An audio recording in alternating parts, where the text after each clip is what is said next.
Sally, paki-open na yung yung Del Monte. Para ready na tayo sa ating lulutuing different kind of pasta. Okay, so we're going. So ito naman bagong noodle to, beef noodle. Pasta siya na ang gagamitin natin is beef, giniling na beef. Para maiba naman, para hindi laging spaghetti, hindi laging pansit. So we will cook beef noodle pasta. O, diba? So, maglagay muna tayo ng mantika sa ating pan.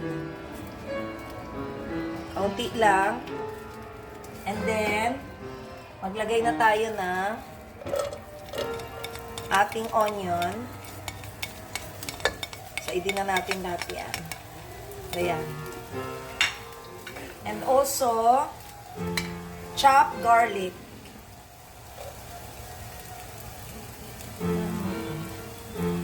Huwag mo, itabi na lang. Okay, so hayaan muna natin mag-translucent yung ating onion. Then, lagay na natin yung ating giniling na beef.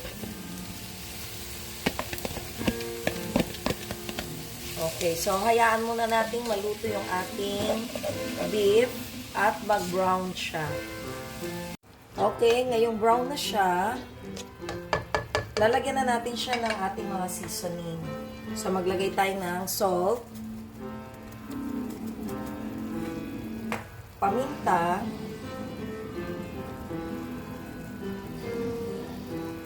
and then paprika.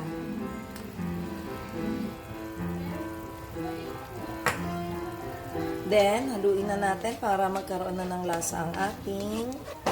Ngayon, kung gusto nyo pa ng mas malasa, pwede kayo maglagay ng cubes, beef cubes, or yung magic sarap.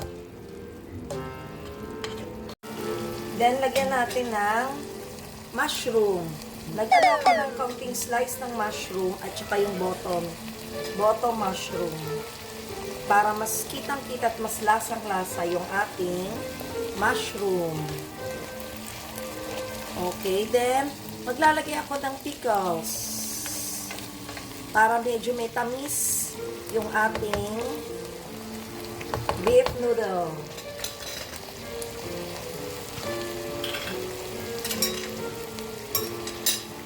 So,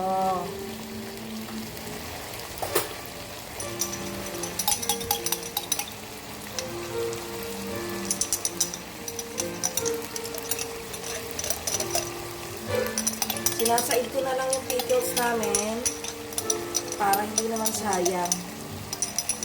Pero kung gusto niyo pa ng maraming pickles, nabuksan na ba to? Diba? Magdadagdag pa ako ng pickles kasi mas gusto ko mas maraming pickles. Okay, so magdadagdag ako ng pickles. Yung pickle relish na to Yan. Okay na yan. Then maglalagay na tayo ng ating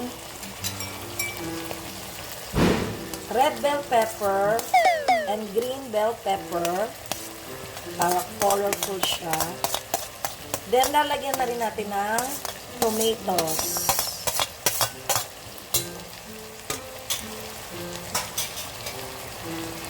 So, ito siya. Yan. Ang ganda ng color. Christmas na Christmas. So, tikman nyo na lang muna kung okay na yung lasa niya. And then, kung kulang, kayo nang bahala mag-adjust ng asin at paminta. Then, maglagay tayo ng cheese. Nilagay ko yung quick melt para mas mabilis siyang mag-melt o matunaw.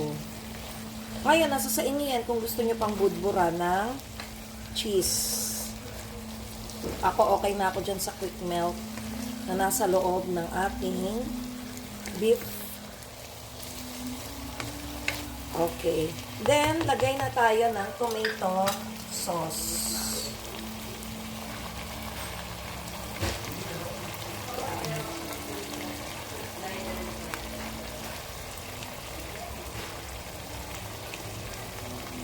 So, hindi siya spaghetti sauce ha. Tomato sauce ang ilalagay natin. Okay.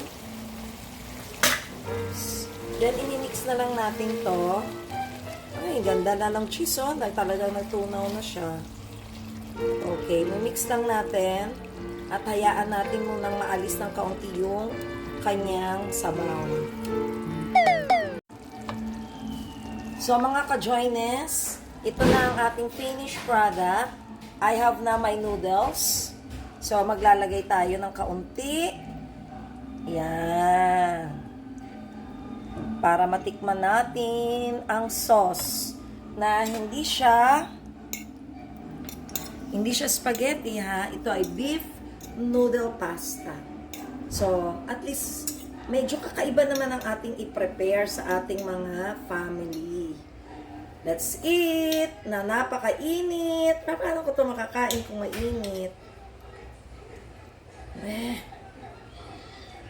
Natatakot pa ako mga ka-joines kasi mainit. At sa ayaw niyang umano.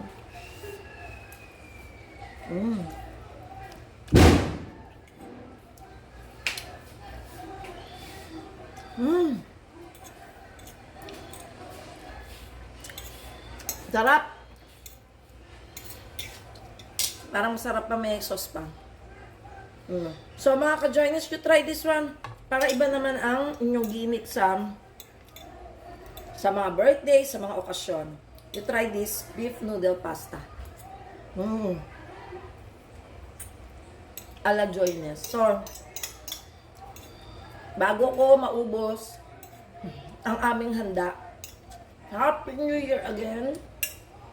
Sana pagdating ng 2025, happy tayong lahat. Walang mga bad news, walang bad vibes. Tayo lang ay magmahalan sa isa't isa. So, paano mga ka-joiners? Always remember, happiness is joy. Bye-bye!